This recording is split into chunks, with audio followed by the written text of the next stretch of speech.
Good evening, ladies and gentlemen. Thank you so much for joining us for tonight's edition of HR Mentorship Learning Series. Tonight, we'll be looking at a topic, change management and HR program effectiveness. And our facilitator is Mrs. Sadatu Farouk. She is the Head Learning and Career Development with the Securities and Exchange Commission, Abuja. I would like to read a brief profile so we get to know her a little more. Sadatu, accomplished leader with over 2 decades of capital market experience. She has hands-on experience in leading and managing teams, developing and executing organizational strategy, and she possesses an excellent knowledge of corporate governance in Nigeria's capital market subsector. She has extensive experience developing and managing relationships with senior level management, institutional investors in diverse industries and teams. She is highly proficient and adept. She is exceptional, is skilled in addressing complex issues, achieving high impact results, providing strategic leadership and driving change. Sadatu currently heads the Learning and Career Development at the Securities Exchange Commission, providing training and development opportunities, and this contributes to the Commission's success and ensures that employees are equipped with the necessary skills to excel in their effort. Over the years, she has been creating and executing learning strategies and programs, evaluating individual and organizational developmental needs, implementing various learning methods company-wide. Of course, this includes coaching, job shadowing, online training, designing and delivering e-learning courses, workshops, and other training, assessing the success of development plans, and helping employees make the most of learning employees, and of course, driving organizational change. Ladies and gentlemen, we are excited to have with us tonight Sadatu Farouk, MCIPM. You have the floor, ma'am. Thank you very much. Good evening, everyone. It's good to be here. My name is Sadatu Farouk, like I have been introduced. I'll be speaking to you on change management and HR program effectiveness. So before I start, I would like to just open our minds to the reason why change is a constant thing. We cannot be static. Whatever you need to do in life, there has to be an alternate to it. And that is why change is a continuum. Change management is quite an intentional and structured approach to lead and support either individuals, teams, organizations to go through transitions, to achieve their desired objectives. So,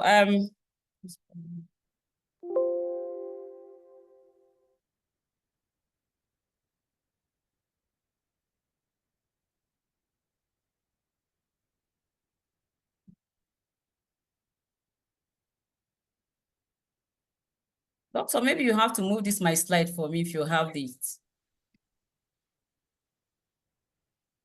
Please move it. Just click on next, ma'am. Yes, it's the next I'm doing. It's not going. That arrow key down. Yeah.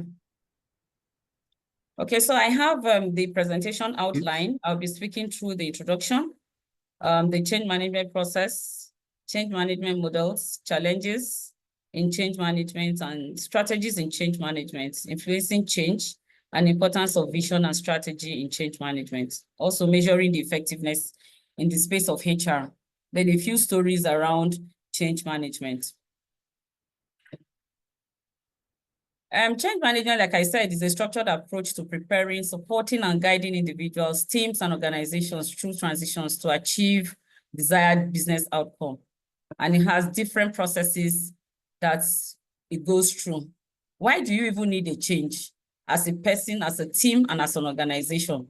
Of course, to get more efficient and move with the trends of time. So why is change important in organizations? One is to minimize resistance and help employees adapt to changes by addressing fears and uncertainties. You agree with me that when you have to bring change, there's always this pushback to say, we don't want change. But if you manage the process effectively, you'll be able to bring to the barest minimum the resistance that you get from those who the change is meant for. And how do you even do that?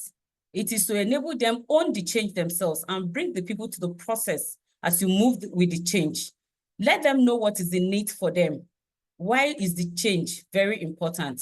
And what are the rewards or possible upsides that will come if the change does not happen? It's also to enhance efficiency and ensure that smooth transitions happen. We have to now reduce the disruptions of our daily operations. To boost employee engagement, this involves employees in the change process, fostering a sense of ownership, and to increase success rates, and also to mitigate against risk. It will enable you to identify and address potential challenges that may lead to disruption in the organization or in the teams if you are able to put your change management process in place in good time. So what are the models?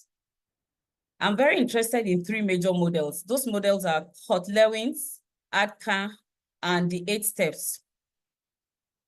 So the Kort-Lewins, what is it about? It has 3 major steps: the unfreezing stage, the transition stage, and the refreezing stage. All of these, when you manage them properly, you'll be able to achieve your change management effectively. What is the unfreeze stage? The unfreeze stage is the stage where you prepare the minds of the people, create awareness for them, why they need the change, and why they need to challenge the status quo of where they found themselves or where the organization is. And of course, it involves stakeholders, putting them together to address concerns and reduce resistance. Like I said earlier, if you let them own this change process, it is very easy for people to accept the change they're bringing to them, particularly when they know what is the need for them.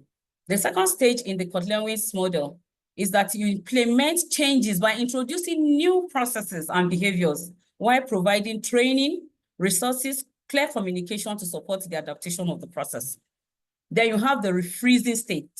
The refreezing state is, at this stage, is almost like the maintenance and the sustainable stage, where the change is embedded into the culture and is taken, and reinforcements of new behaviors are made, new policies are made to support those changes, incentives and ongoing support also to ensure that there's sustainability. Kota's 8-step change model. It's similar, very, very similar to the Kort-Lewins, but it has 8 steps in 3 different stages. One of the stages that you create the right climate. That is done usually through awareness. And that right climate, it's also dependent on how urgent the need for the change is. You have to engage and enable the change owners and also implement and ensure that there's sustainability in this change. Why do some change management process fail? Is sustainability. The moment you are unable to get that last stage of how to sustain and reinforce that change into the culture of the organization for them to own it, if you are unable to do that, then there will be problem. So what are these 8 stages? The first is to create the sense of urgency, the need. Why the need for this change? 2 is to build the coalition, pull the stakeholders together. 3 is to form that strategic vision, because really, if you don't even know where you are going, starting the trip will be such of a challenge. Also, to enlist the volunteer armies, the change makers, enable action by removing barriers that can create those unsuccessful process for change. Also, you generate easy wins and be able to increase the pace of the change in addition to the change owners, so that the change in itself is not faster than those who will own the change process. Then, of course, you institute the change and ensure that there's sustainability to ensure that the change that you want to see is achieved and to be managed. This is my favorite model, the ADKAR model. And why is it my favorite model? First of all, is that it's goal-oriented, it's more focused, and it's meant for managing individuals and organizational change. You create awareness, that's the A for the ADKAR. The desire for the change, the knowledge required, the ability and the reinforcements. How do you create awareness? You understand why the change is even necessary. Why do you have a need for the change? You build awareness of the problem and create the opportunity, also the need for the new change process. Creating willingness to support the change is out of desire and to address the fears of those who will own the change process. These either individuals, teams, or organization. really, most of them are what is at this stage is why this change and what is the need for us. We have the knowledge stage. At this stage, you now begin to provide training and information to equip people with the right skills needed for the change and to support the change, such as workshops, trainings, seminars, even body in organization, the change makers. You create maybe change makers and give them the change to drive. Without knowledge, they cannot do that. The ability of every of the individual to apply this knowledge you're bringing into practice and providing the hands-on support for coaching and mentoring, to ensure that by the time the change happens, there is that sustainability. And of course, the reinforcement stage is that sustainability stage by institutionalizing that culture or change that you want to see, either through clear communications, through feedback, rewards, and ongoing support, such as review matrices and celebrating successes. And even the failures, you reinforce them so that they don't have to come back and people will, take the learnings and the change will be more sustainable. This is my favorite model.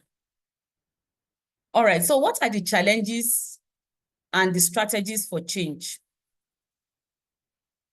The common challenge in change is resistance. At the beginning of the presentation, I had mentioned it, resistance. Most of us are not very open to change. And unfortunately, the disruption around us today is even too fast for people to comprehend. So that resistance is a major challenge. Part of why some organizations have fizzled off. Some technologies came and fizzled off. One time we had BlackBerry, one time we had Nokia. That the change process and the disruption in the space of communication was unbearable for them to cope. Also, the clear communication is a big challenge. Lack of support from leadership, for me, is even the biggest challenge. The moment, no matter how you package the change management process, and you don't have the buy-in of management to understand why the need for this change, you're not going anywhere. It's like a bad tire for a car. You're actually not moving anywhere with it. So the management buy-in is one very key importance that every change process will have to start with. The moment you get their buy-in, then you are good to go. What are the strategies for this effective change management? Where there is clear communication. The clear communication also has to be put into a clear plan for everybody to align with. There has to be involvement of stakeholders. And of course, training, I'll repeat it 3 times to support the change process. So how do we influence change as leaders? If you look at the animation here, it's a crystal picked by one person, and that is the leader. That's the leader sign. So these are the change makers. They set the tone and the direction for the transition, the leaders. They inspire trust and confidence, guide buy-in of the stakeholders or those who the change is meant for, communicate it very clearly, the purpose for it and the benefits of the change, what is in it for us. Leaders also provide support, guidance, of course, the resources to help teams overcome challenges during the process. Change management is quite an expensive project, but when you are able to get it right, your organization is likely to survive, and it is very likely to sustain and compete among the disruptive world today. So what is the importance of vision and strategy in change management? This vision is like a camera or a dream. You're looking far into the future. There are things that you have permutated in your mind that you have to put together and bring it to bear today for alignment. So at the time that the change comes, it will be clear to everybody, and that is the vision. It gives employees the sense of purpose and the direction during the change. Everybody will have to now align. That is the setting of the camera. That vision is very important. An effective strategy ensures that change is planned, structured, and aligned with organizational goals. You cannot do change without having your strategic goals well understood by even the change owners, who you are meant to do the change for. So you need to have that alignment with the strategic organizational goals, and and the vision. If it's clear, your change process will be effective. Vision and strategy together actually motivates employees and foster a unified effort towards successful implementation, because it's like when you are driving and there's no headlight for you, you're not going to go anywhere, especially in the dark. So coming into the dark, you have to put on that clear vision, and you have to have your strategic goals aligned with the purpose for the change. So how do we now measure this change for the HR effectiveness particularly? We have three major components: the key performance indicators, the feedback mechanisms, and the continuous improvement through capacity development. So I would like to tell a story at this point around change, measurements. And there's a transformation going on in my organization as it is right now, HR transformation. It's not like we've not had goals. We have goals set, but these goals have not been broken down into indicators, performance indicators for either the departments or the individuals, to enable us align with the strategic goals of the organization. So that HR transformation is going on right now. And what has been very helpful to us is that we have gotten the buy-in of staff. Everybody have come to the understanding of all that is required in terms of competency and performance. And we are going to the next level of setting goals for the individuals and for the organization, as it were. When these goals are set, the KPIs are given, the conversations have happened.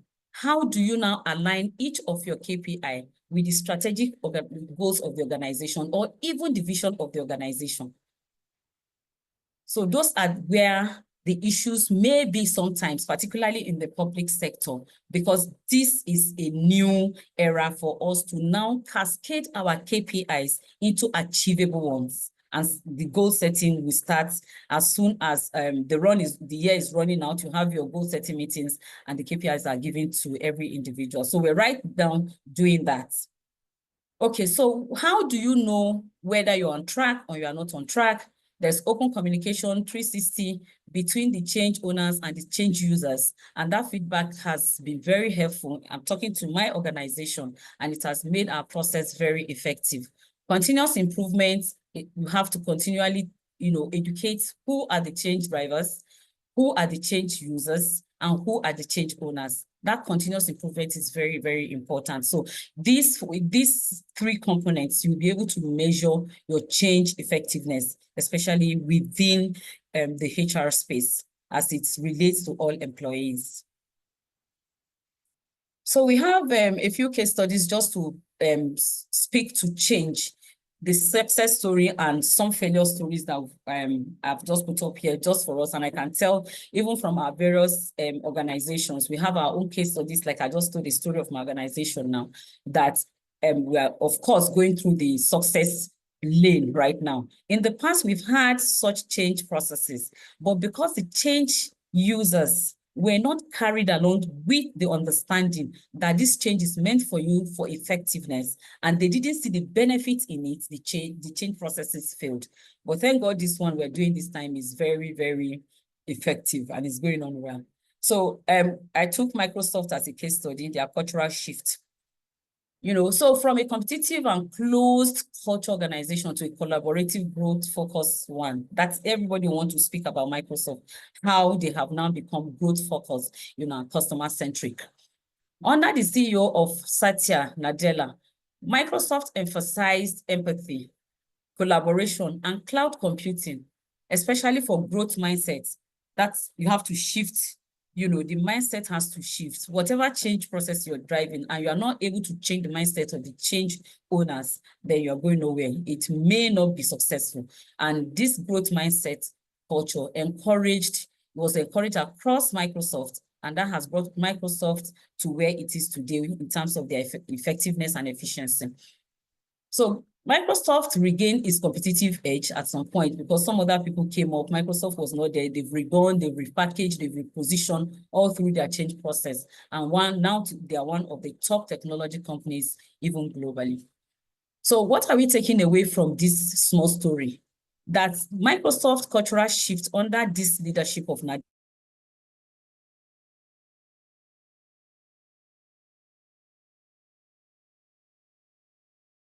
change leaders, and the change drivers. By focusing on the people and the purpose, Microsoft did not only reinvented itself, but also set standard for other organizational change in the tech industry. And that has driven the revolution in that space. So we are coming to a change agent that failed. Nitel is a typical example. What happened to Nitel?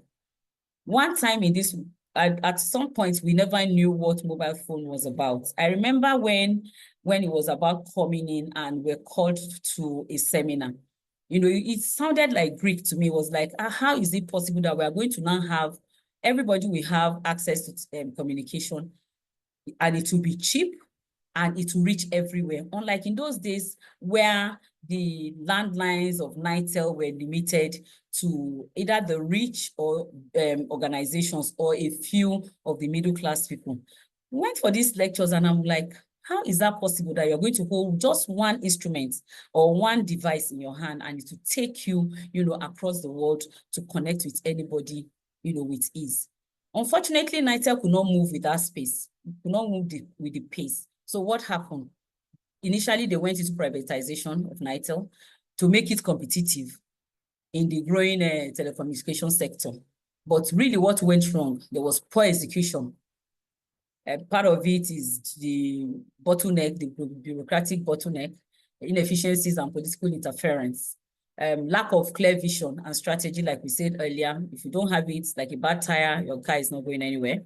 For modernizing Nitel infrastructure and services. One time they even said there was this Nitel mobile, but of course it didn't stand the test of time. One, it wasn't affordable, it was not user-friendly, and it just took itself out of that competition, and that was the end of their own service. Of course, their inability to adapt to technology was what actually happened to them at the time, and they could not compete from the emerging technology today. Today, I mean, look at our mobile phone, look at what we're doing in terms of this meeting. I'm sure, unfortunately, I even heard recently that Nitel has the major part of the infrastructure that is being used by these other people, but the technology that moved in, of course, they couldn't even compete. I'm sure they are just there like a source for source supply for those who will leverage on their infrastructure. So they couldn't compete with the likes of MTN, Airtel, Glo, Etisalat, and all, and it failed. Of course, that was the outcome. And Nitel failed. Lots of people lost jobs. Some died. A lot of spiral effects of the failure of Nitel. Anyway, that's not it's not in the purview of this presentation. And that was how they lost all of their value and Nitel fizzled out. What is the clear lesson we have to take from this learning? If the process of privatization was even transparent, if it was free from political interference, and if there was focus on modern infrastructure, this Nitel today probably would have been existing up till now. Unfortunately, they could not do that, and Nitel failed. So that is a typical example of a change process that failed. At least that is even within our own environment. So, before we conclude, I would like to tell a story of change management that I have experienced. One time in my organization, there was, we engaged a particular consultant to come and drive change for us. And what happened? A change transformation project office was set up. People were drawn from different parts of the organization into that place to drive the transformation process. But one major thing that didn't come out clearly was the vision. What really were you going to try to change? That failed, and there was no strategy. And this, we used to call it Transformation Project Office. That Transformation Project Office lasted for over 3 to 4 years. And honestly, unfortunately, it failed because no strategy goals being aligned with the vision, being aligned with the change process. And that was how that failed. So in conclusion, I just want to emphasize that effective change management is very crucial for the success of every HR programs within organization. And then as we explored, of course, the ability to adapt to change is very key, not only enhances employee engagement and productivity, but it also aligns the HR initiatives with the strategic goals of the organization by fostering a culture that embraces change, investing in training and development, and ensuring transparent communication through the process. Organizations can actually navigate through this transition smoothly and reinforce sustainability if they are committed to continuous improvement. Ultimately, the effectiveness of HR program is amplified with change in managed, if change is managed thoughtfully, and if stakeholders are carried along to appreciate what is in it for them. And this will enable the organization to respond to evolving market demands and maintain a competitive edge so that you will not fizzle out like NITEL. So as we move forward, we also need to remember that change is not merely a challenge to be faced, but an opportunity for growth and innovation that can empower both employees and the organization as a whole. Thank you very much. Thank you so much, Hajia, for that excellent presentation. Before we quickly take questions and comments and contributions, I'd just like to say one or two things just to support this dialogue that we're having right now. You see, one of the things with change management is that even when you are doing a good thing, if you don't use and leverage appropriate change management technique, you can have a bad outcome. Let me say that again. Change management is important such that even when what you are doing is a positive thing, is a good thing, is a great thing, if you don't deploy appropriate change management techniques, you can come out with a bad outcome. Now, for all of us on this call, that is to also say that we have, at one point or the other, as HR professionals, initiated programs, initiatives. The programs in themselves were not bad. What was bad, what was the challenge was how we introduced the program, how we implemented the program, and how we phased the program out. This is very important for us to know. Now, let me give one or two very simple examples, outside the multiple beautiful examples our sister and colleague and leader has shared with us so graciously and generously.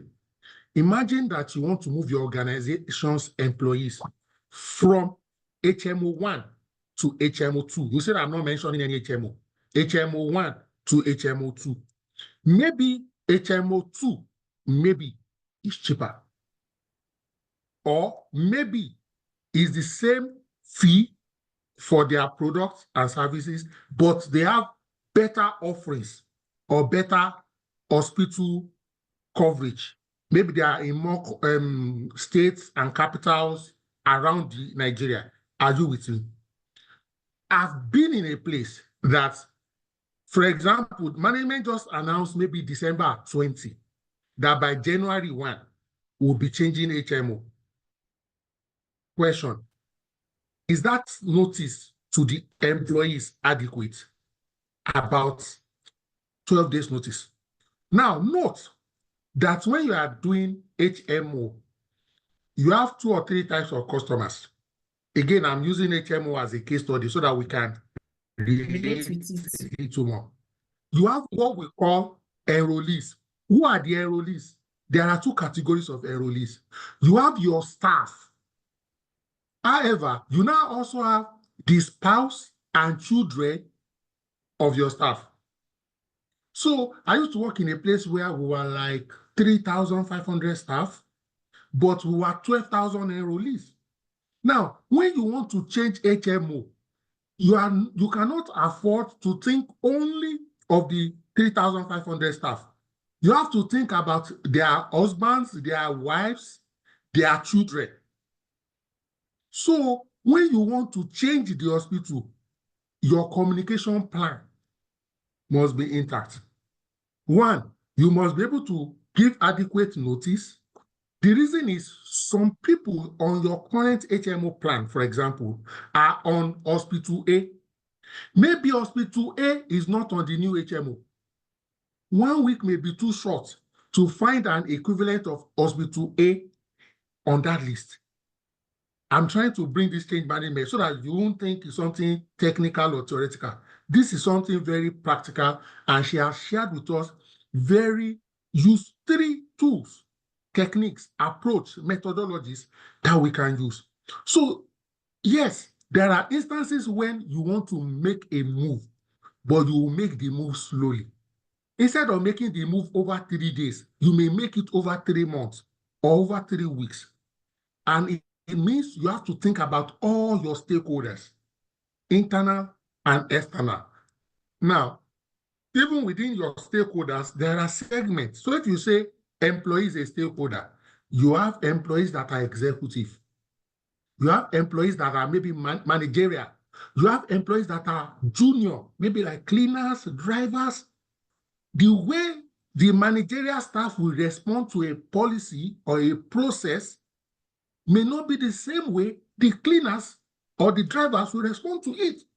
So the process of change management requires you doing all this stakeholder analysis, stakeholder mapping, and then think about how you will go about it.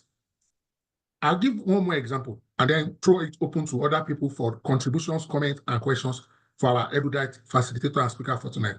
I used to work in an organization. We were very heavy on paper. When I say heavy on paper, your leave request, you will write an application or do a memo, then you will sign. You will give it to your line manager. He or she will mean it on the paper. Then they will take it to HR.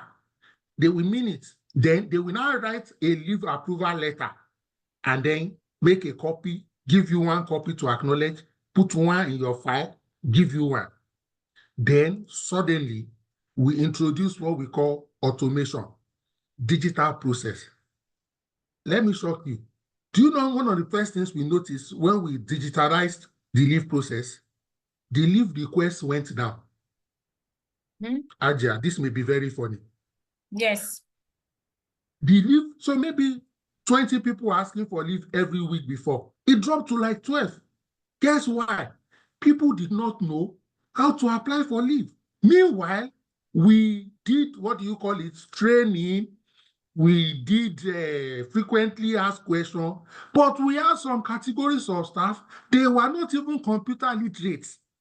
You even needed to be computer literate and part of the process is such that you could not get somebody else to log on for you and apply on your behalf. Eventually, we had to introduce a feature where somebody could log on, but you now register that I'm doing this on behalf of somebody. Change management.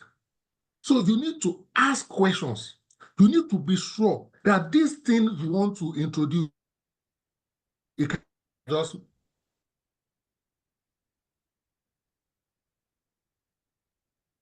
one more example. Maybe your office wants to change location. RJ permit to use Abuja, but now on the island. But maybe because you are thinking about costs and the likes, you just say, let us move from the island to the mainland. Have you considered the impact on the employees? Have you done some analysis to say where are most of our employees living in, which is island side? Are they living in? Where are they coming from? So change management forces us to critically look at all the dynamics around the action. So the process of change management will include how do we stop what we are doing, and how do we stop it in a way that will create very minimal disruptions. I know I said last, but allow me use one, and I'll use a government policy under the last administration, and by administration I mean administration.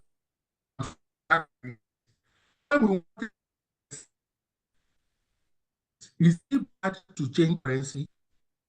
Absolutely, there's nothing wrong with it. I'm an economist to PhD level. For some of us, or all of us we know, in UK, they've changed currency too. You know the way the dollar, the pounds is? Previously, it was Mama Charlie. Now it is Charlie. But we to everybody change currency. Meanwhile, another country of 60 million will leave it almost open-ended. What they will do is once Mama Charlie enters the bank, it won't come out again. Do you understand? Do you know that almost till tomorrow, because of that change of currency, cashless,